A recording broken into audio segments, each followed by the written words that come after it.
Sitting here at Daytona 500 Media Day with a guy who's very familiar and very successful when it comes to the Daytona 500. He has 3 of the last 6 wins here, the number 11 of Denny Hamlin. Welcome back to Daytona. Thanks. Does it feel good? It always feels good coming to Daytona. I'm sure. I'm very familiar with the place. I'm very familiar with Victory Lane as well here, but this is the start of our season. We saw the clash at the Coliseum, really successful for a lot of the teams and drivers, and this next-gen car, but now we're heading out on these super speedways. What's it going to be like with this new car?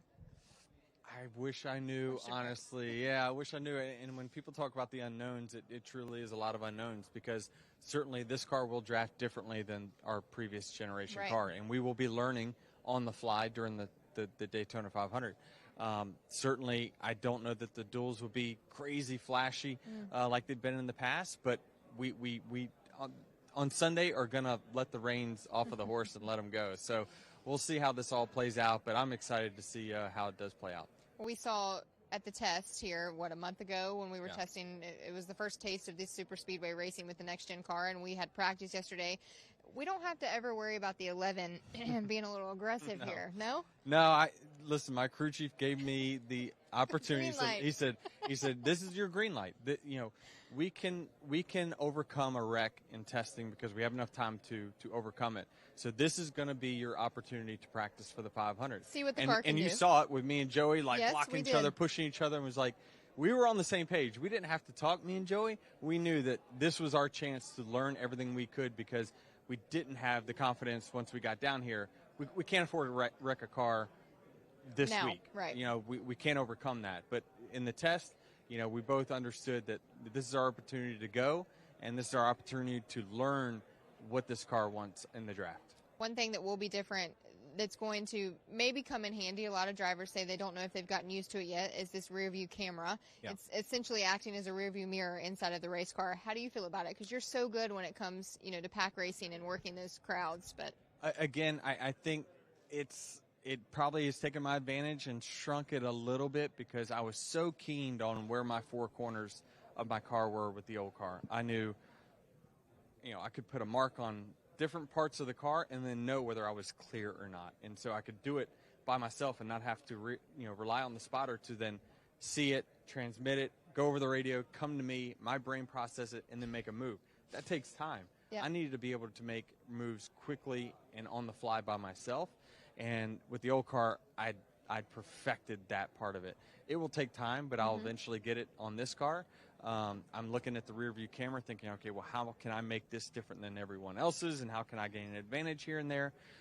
It will be different, and it does take getting used to, because I noticed in testing my habit still was to go to the rear view mirror when I have this rear view camera right there in front of me. So you're having to train your eyes to look in different places in certain situations. Well, all of these changes and different things, I checked this morning. Vegas still has you as the favorite. You're still the favorite to win. I trust Vegas. They typically know what they're talking about. Scary, Denny. That's scary to trust Vegas. Well, I've talked to Bubba. I've talked to Kurt already in the 2311 side of things. You're an owner of that team. And I know working with the GOAT, we have MJ who's on board, but it's now a 2-car organization. Has that been different than last season? I'm in my off season now. I know that sounds crazy, but I work so hard during the off season. Every day of the week, I'm booked from when I wake up till when I put the kids to bed. It's just I'm nonstop. I now look forward to get me in my motorhome, get me in a schedule, because now that work is done. We've built the infrastructure for the 45 team. We've hired the people. We've added social, digital, marketing, sponsorship, all of those people that we needed to add. Now it's up to them.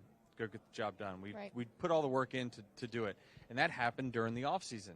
And last year I was doing the same thing, building the 23 team. So it's like I can take a breath and just getting to my normal. I'm a driver now, and again, it still takes time on the ownership side and managing, because you are still the managing member of the team. Right. But again, I do trust the employees that I've got there, the experience that I've got there. And now I can just take a breath and go to work. Well, we will see a Netflix show with Bubba Wallace on there. That'll cover the 2311 team and follow their journey. We also saw you guys in a Super Bowl commercial, so there's a lot of momentum for 2311 now. But realistically, for you as an owner, what are the expectations for this season? I want to see 2 cars in the playoffs. That's kind of my expectations of the teams. things happen. I understand that, but that is my expectation, is that both cars contend for a spot in the playoffs and get in. And so I don't think that's unrealistic. No. I think that when I look at our team in general, we had the same amount of enthusiasm behind it as what we did 16 months ago when we announced. And because we continue to push the boundaries, continue to expand.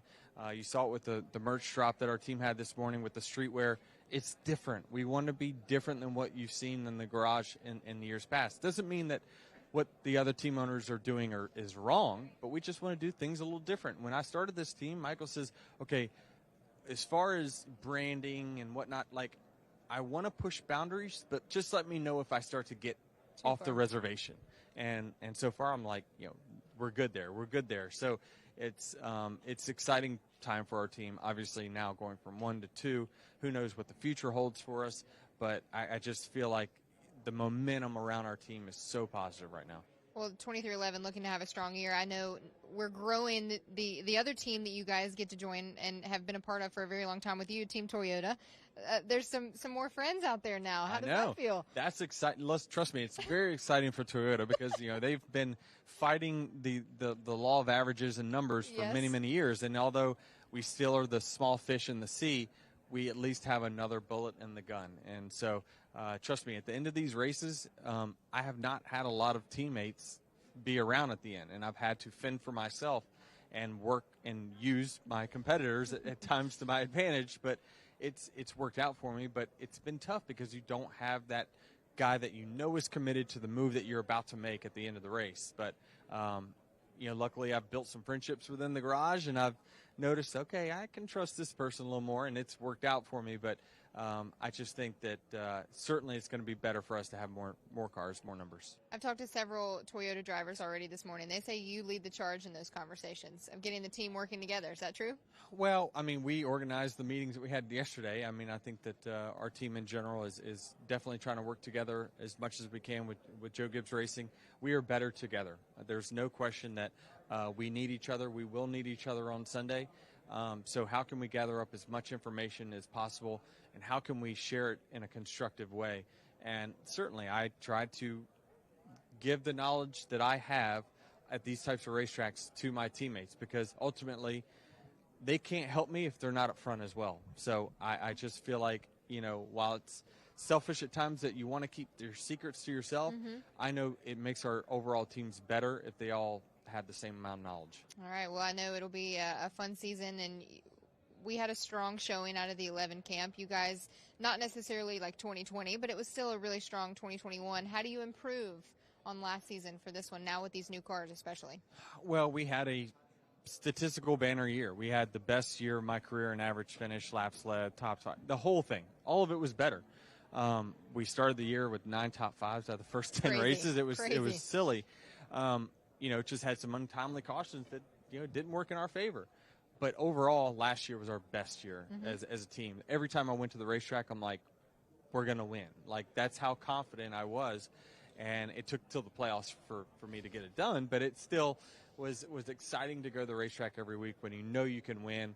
And I just want to build off of that. And the tough part is that we gathered such a great notebook between me and Chris Gabehart that, like, I knew where we stood and, like, hey, we're going to be really good.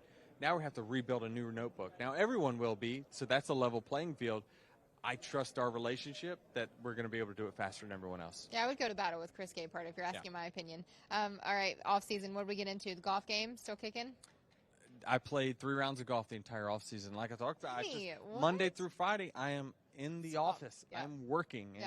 And even when I'm not in the office, I'm doing Zooms and I'm chasing sponsors. I'm doing what I have to do to make sure this team stays afloat and it's doing what it needs to succeed. So, again, I will golf more in Daytona this week than I will golf all of the offseason. And so me and my fellow competitor friends are already working on our golf plans while we're here. I'm not surprised at golfing down here in Florida. All right, well, I know he will be happy about 3 cars making it into victory lane here for the Daytona 500, but he'll be piloting the number 11 going for his 4th Harley J. Earl Trophy.